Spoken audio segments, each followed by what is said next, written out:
demystify installing software on Linux. When I first started playing around with Linux, figuring out how to install programs was one of the biggest, scariest things about Linux for me, but it really shouldn't be, because it's really not that complicated to install software on Linux. The way I'm going to demystify this is by explaining 5 different ways to install software on Linux. I basically classified 5 different ways that software is installed on Linux, and it's pretty much all encompassing. So the first way of installing software on Linux is by far the easiest, and it's, in my opinion, the way that it should be, and that is installing software with a package manager. If you're using a Debian-based operating system, which includes all Ubuntu operating systems, the default operating system package manager is apt-get. If you're using a Red Hat-based Linux operating system, the default package manager is going to be Yum. If you're using, if you're using Alpine, it's going to be APK. Just look up just whatever operating system you're using with Linux, look up what the default package manager is. Read the docs on how you use it, and normally it's the name of the package manager program, install whatever you're trying to install. I'm going to calsay moo, but it turns out I don't have the calsay program installed. So I'm going to install it using apt-get, the Debian-based package manager, which is also on all Ubuntu operating systems because Ubuntu is based on Debian.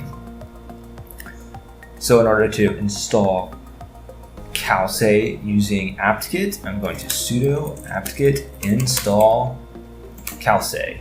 Sudo gives me root privileges, apt-get is the name of the package manager program.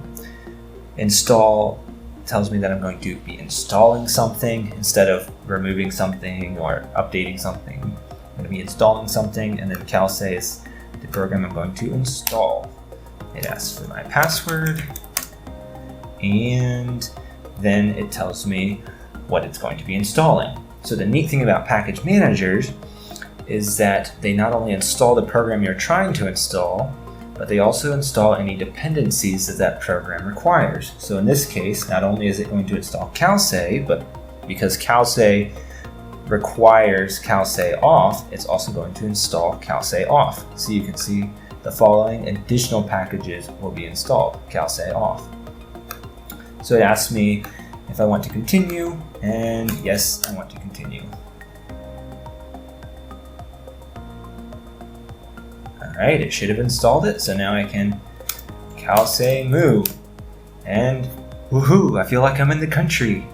There's also going to be package managers for many different programming language ecosystems. So for example, JavaScript has the npm package manager. A lot of times you globally install these dependencies to install the software. Python, you have pip, which is the Python package manager. And so if you want to install something like wakatime, you would pip install wakatime, and it's going to install it on your computer. Or sudo pip install wakatime, because you probably need root privileges for that. So I have this program called Be Busy that makes it look like I'm doing important things and building software and stuff, but it looks like that program's not installed on my computer. So let's see if I can install it using apt-get like we did before with calsay.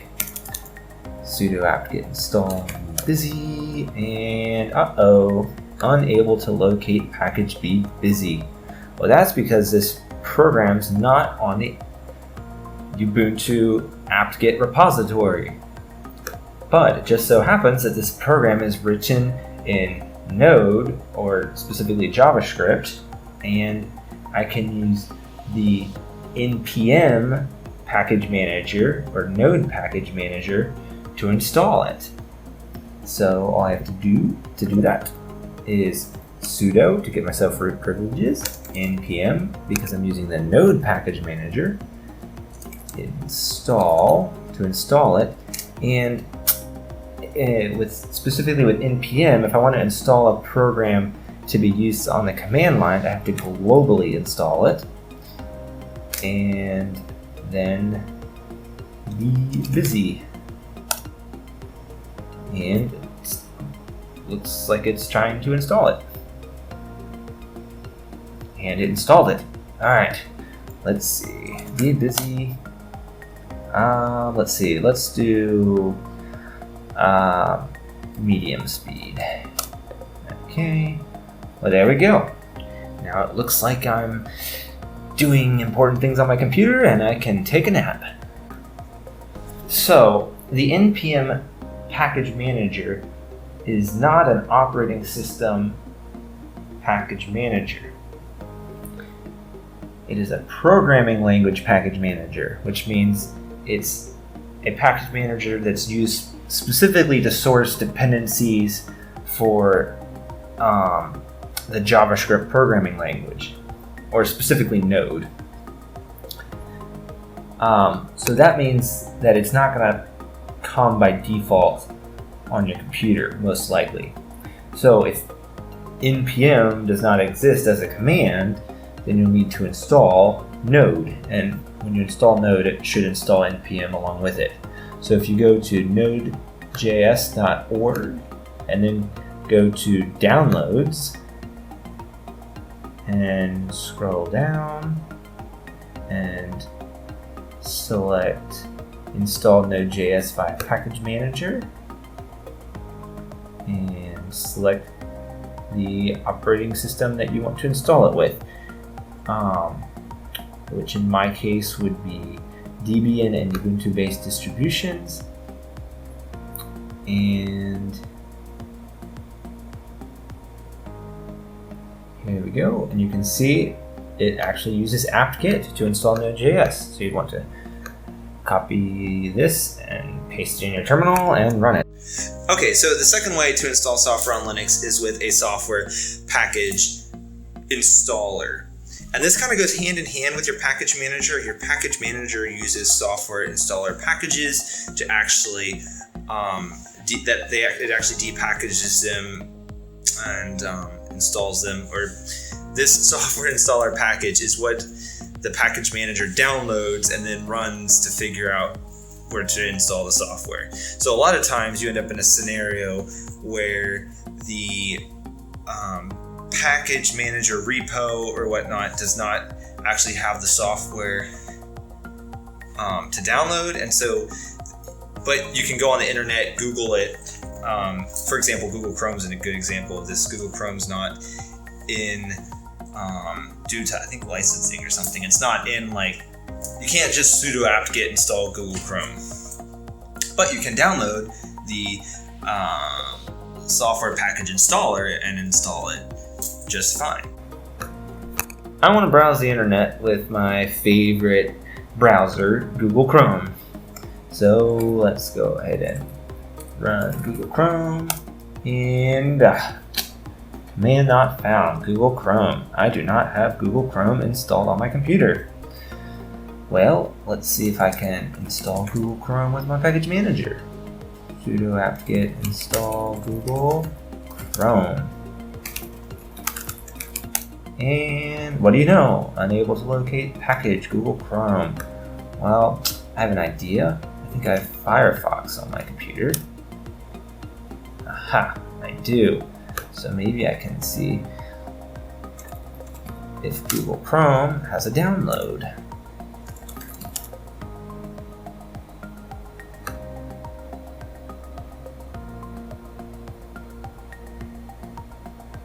Download Chrome.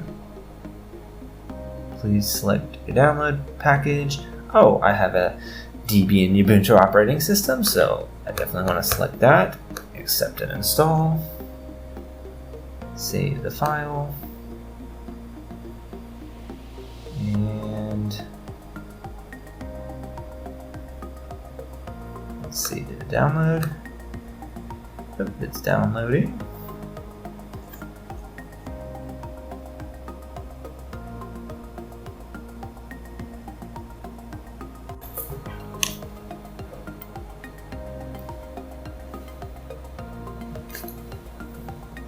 Okay, so the download has finished. So I can go ahead and exit out of Firefox. And the file that it downloaded is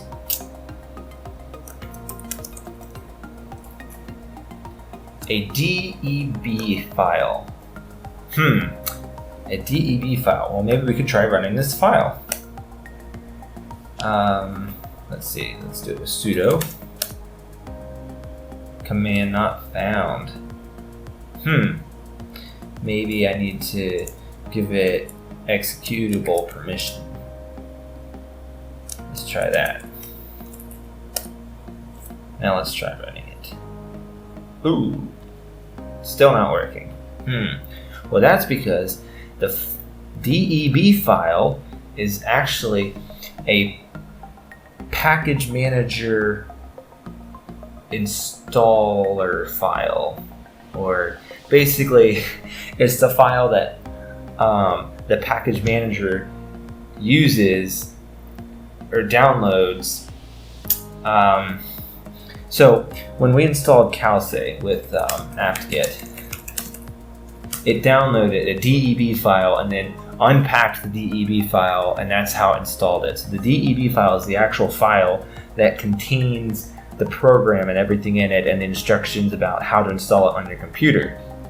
So when you try to install, when something doesn't exist in your package manager repository, like apt-get install Google Chrome doesn't work, and instead you download the DEB file, you can still install it on your computer using the package manager.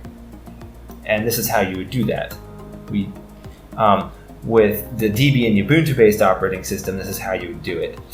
You would use a program called dpackage, sudo dpkg, and you give it the -i flag, and then you locate the DEB file. And it's unpacking Google Chrome, and voila. Now when I type Google Chrome, it ran Google Chrome right here. You can see it. The third way of installing software on Linux is just good old bash scripts. Honestly, it's not a very clean way of installing software. Normally when you install software this way, you can't uninstall the software very well. Kind of messy, but there's a lot of software out there that's how you install it. There's this really cool tool called Docker, and I could nerd out about it for hours. Basically, Docker is a containerization platform. I don't think I've ever given that short of a description before, but hey, we'll roll with it. Anyways, I want to install Docker on my computer.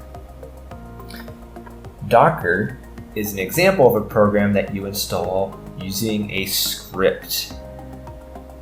So first, we need to download the script.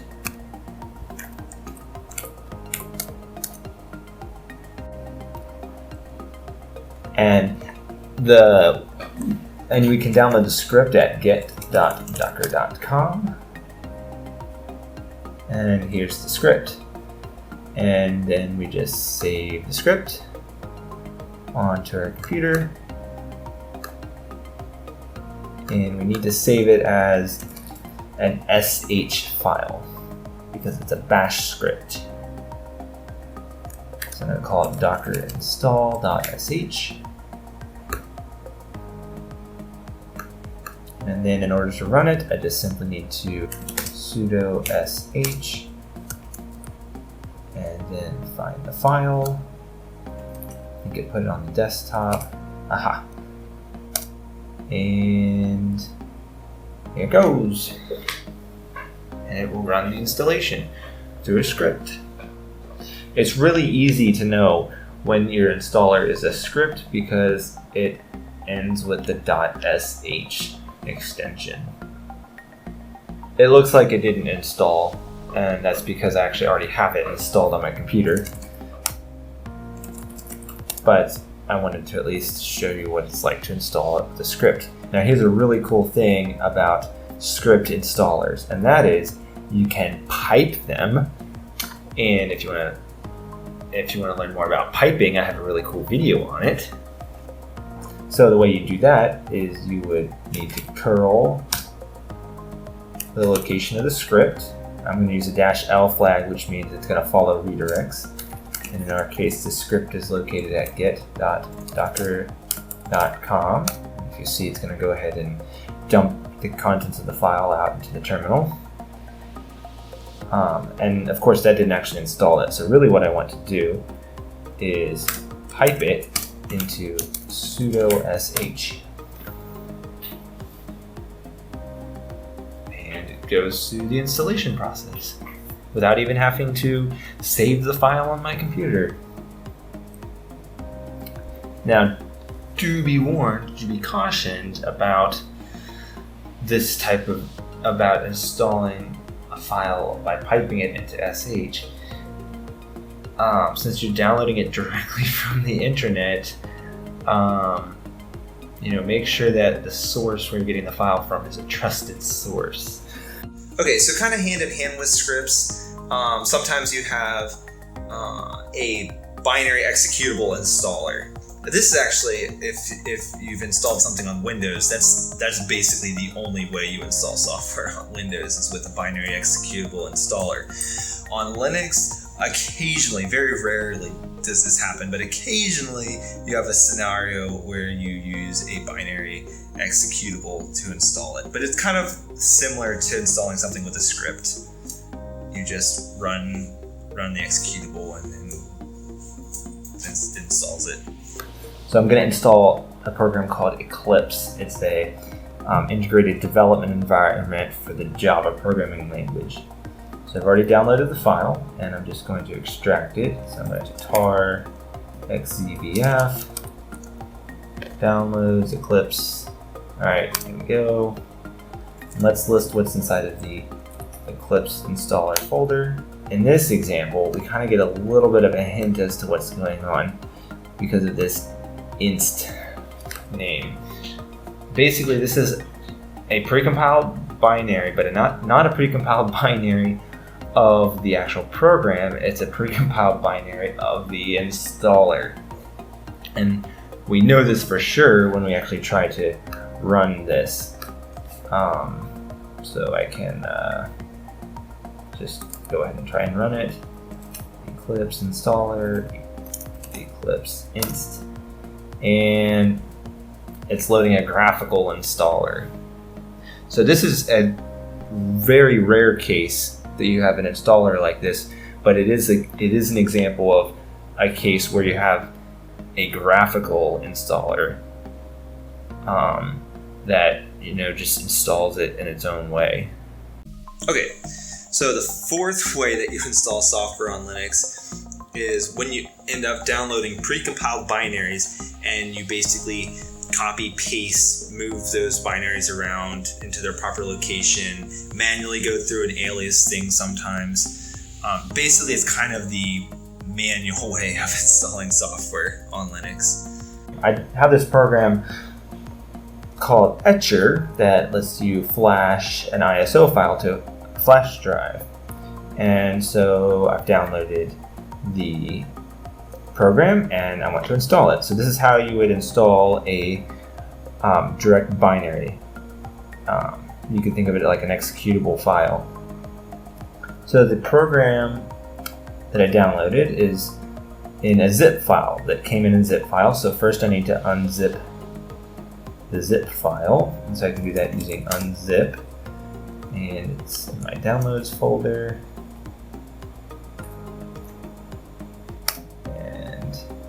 Alright, I unzipped it and it inflated it to this file right here. And so then I can go ahead and run that file.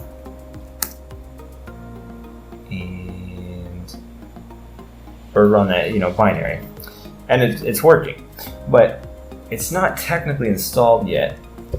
For example, what I'd like to be able to do is I'd like to be able to say Etcher and it just go ahead and run the program.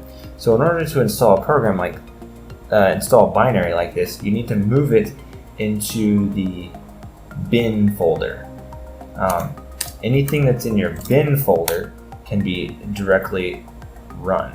In fact, you can see all kinds of programs here that you might be familiar with, like CP for copy, RM to remove a file, touch to create a new file, LS to list current files. In fact, I just used that program right here. So what we basically need to do is we just need to move this Etcher file into this bin folder. But technically you don't actually want to move it into the bin folder. It would work if you moved it into the bin folder, but this bin folder is reserved for like more low-level operating system level programs that need to be available before the user directory has been mounted. So the actual proper place to put a binary that you want to access like this would be in the user bin folder. So I'm going to go ahead and you're going to need sudo copy your binary and copy it into user bin. But by just copying and pasting it there, now it's still got this big long name. So actually, I'm going to make the name more understandable. So I'm going to rename it user bin. I'm going to rename it to user bin etcher. Except for I have to sudo give it root permissions to do it. Yeah, so basically I could have just copied it as user bin etcher. That would have been simpler, but this works. So now I can just type etcher and it works. It's installed. Okay, probably one of the more complicated or more confusing ways to install software on Linux is when you get a tar.gz file or a zip file or a gz file, basically some sort of archived compressed file that contains a bunch of files, and you just have no idea, like, what do I do with these files? Do I compile them? Do I copy them to a certain location on my computer? So let me walk you through how to know what to do with the files when you end up with that situation. So there's this program called, what used to be called RoboMongo, now it's called Robo3T, that's used for viewing a Mongo database. And so I need to install this program on my computer. So I went ahead and downloaded the file, and it turns out it's a tar.gz file. So first thing that you need to do is you need to extract the file so you can actually see what to do next, see what's inside of it. And so we'll just use the tar program, and we'll say -xzvf, which is X stands for extract the files, Z can't remember what it stands for, V is verbose, that means print to the console every file you're extracting, and F, I think it's force the extraction, but I'm not sure. And it's in my downloads file, and it's robo3t.tar.gz, and let's extract it.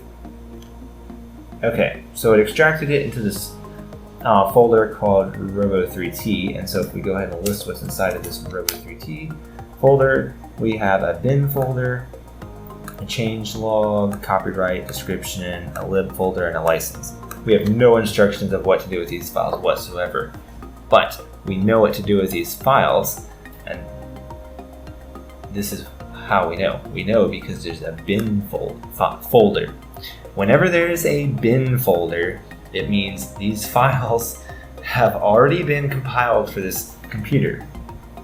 In fact, if I go ahead and list what's inside of it, we can see there's the robo3t is the actual program binary, and it's already been compiled, so we don't need to compile anything.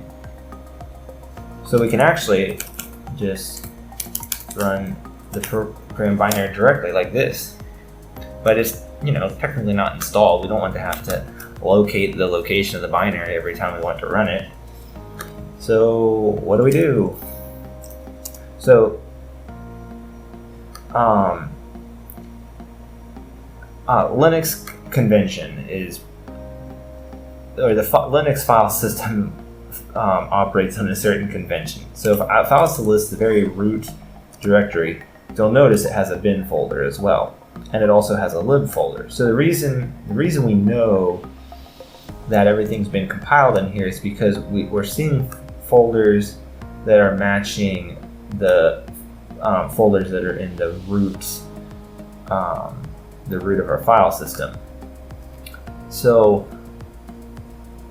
one way to install this program would be to just actually, instead of extracting the files, in some arbitrary location, but you could just directly extract the files to the root of your operating system, and that would work, but it's kind of messy because you end up just cluttering your operating system with files, and there's no real easy way to uninstall the program. And then you're going to have some of these files just cluttering the root. You're going to have this changelog and copyright description cluttering the root, and then if you do install another program, it's going to overwrite these files, and it just gets really messy. So there's a Linux convention that way of installing programs like this that kind of solves that problem, and that is with this that's with the OPT folder. I can't find it. So the reason I couldn't find the OPT folder was because I accidentally deleted it. That's what you get when you play around with your operating system files. Oops. And that's with the OPT folder. So basically what we need to do is we just need to move or extract the files into this OPT folder, into its own little folder named the same name of the program. So in this case, I'm just going to, you're going to need to sudo root privileges to do this. I'm just going to move the robo 3t folder into the OPT folder. I forgot to move it. Move. There we go. And then the next thing that you need to do is you're going to need to alias the actual program, because now every time we want to run it, we're still going to have to say robo3t bin robo3t, and that's just messy. So the way that we alias this is we can just echo the location, or we can just say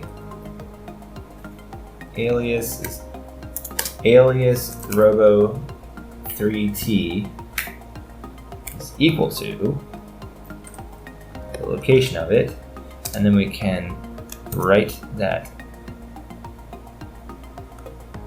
to the end of the of your dot bash rc file, or if you're using ZSH, append it to the end of your ZSH. In most cases, you're probably going to be using the bash rc file. In my case, I'm using ZSH for my shell, so I'm going to append it to this one. Let me just make sure it's appended to it, and it is. Okay, and now I'm just going to restart my shell, and then I should be able to say robo3t, and it, voila, runs the program. And last but not least, this would not be complete without covering how to compile software for Linux. So that would be kind of the fifth way to install software on Linux. You just actually get down to the nitty-gritties and compile the software, which sounds a lot scarier than it actually is, although sometimes it can be very frustrating. Okay, last way to install programs. This is the scary one, and that's going to be to actually compile the program from the source code. So I'm going to demonstrate this with a program called Watchman, which is a file watcher built by Facebook. So first, like many programs that you download, or source code that you download, it comes in a tar file. So first things first, I'm going to unpack the tar file, tar-xzbf, downloads watchman.tar.gz. Alright, there we go. Now I cd into watchman and list the files. Okay, so as you can see, if I compare this to my root directory, I don't see any folders in here that kind of match up to here. So there's probably not, it's probably not necessarily pre-compiled. I don't just copy it to my OPT folder and alias it. Maybe there's a little weird installer like was in the case with Eclipse, but I don't know. But I do know that this one needs to be installed, that this is the source code that has to be installed by compiling it, and here's what clues me into that. There's a configure executable, or it's actually a script, I think configure's a script. I can cat it to know. Configure. Yeah, it's a script, but basically anytime you see configure, you know this thing has to be compiled, and that can be a very scary thing.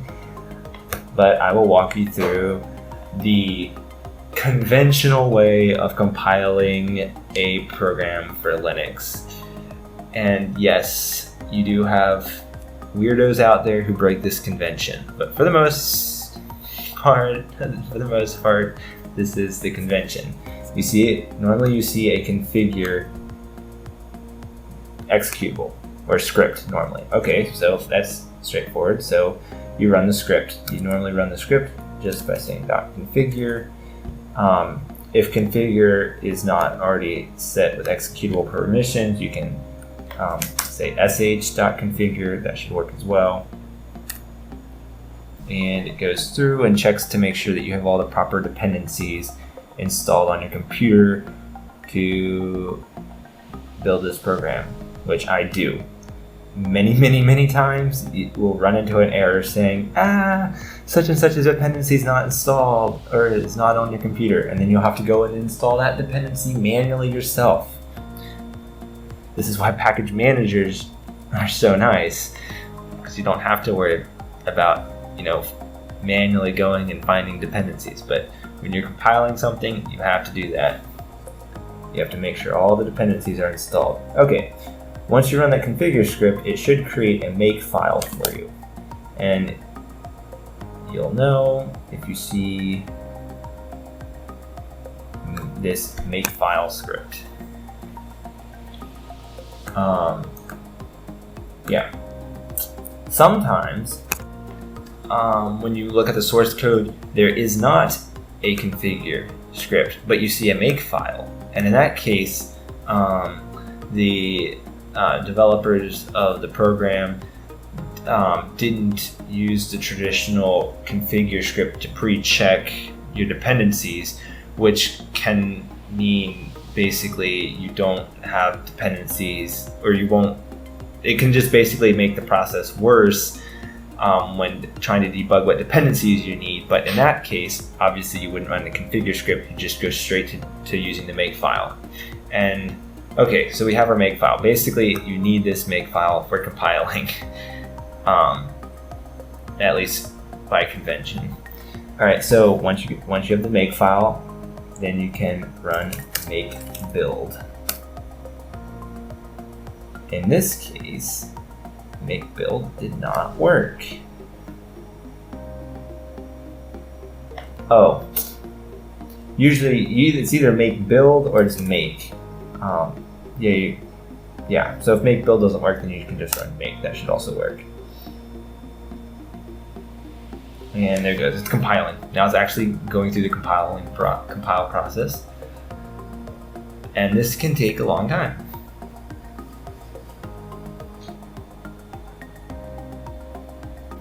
Okay, so it is successfully compiled. If we go ahead and list the files,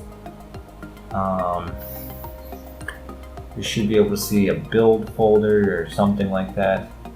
Again, this is all convention based. There's no requirements or ways of enforcing a developer to, do it this way. Oh, here we go. Okay, so there's no build folder. It created the binary right here, straight in the root. Watchman, and this is the binary that is the program that we just built. So if I say Watchman should, yeah, there we go. The program, I didn't give it any arguments and stuff, but the program's working properly like it's supposed to. But it's not installed yet. So what we could do, one thing that we could do is we could try and actually move the, Watchman binary to,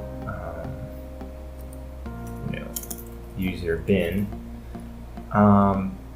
but only do that in like a worst case scenario, because there's probably other files and possibly other files, in this case almost probably other files and stuff that it needs to move and put in certain places. So with a make file, normally by convention you can just type sudo make install and it should install it, and it should move all the files in the correct places where they need to go.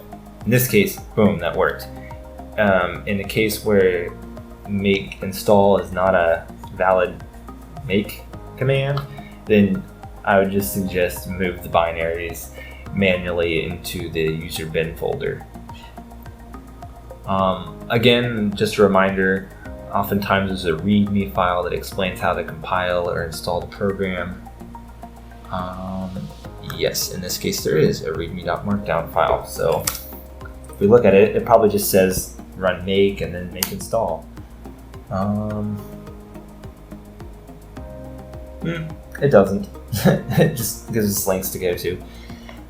But yeah, that's how you compile a program. It's relatively straightforward, but can sometimes be very messy. And I recommend compiling your own software as kind of a last resort, because of how messy it can sometimes be. But that is another way to install programs on Linux. Okay, housekeeping. If you happen to know of any other ways to install software on Linux that I did not mention, definitely let me know in the comments, and maybe I can include it in the video. Also, I'm thinking about possibly doing some more videos on how to install software on Linux using different package managers, other than the Debian apt-get package manager, like Yum, or maybe pip, and some other package managers, maybe APK. And yeah, like this video, share it, and see you next time.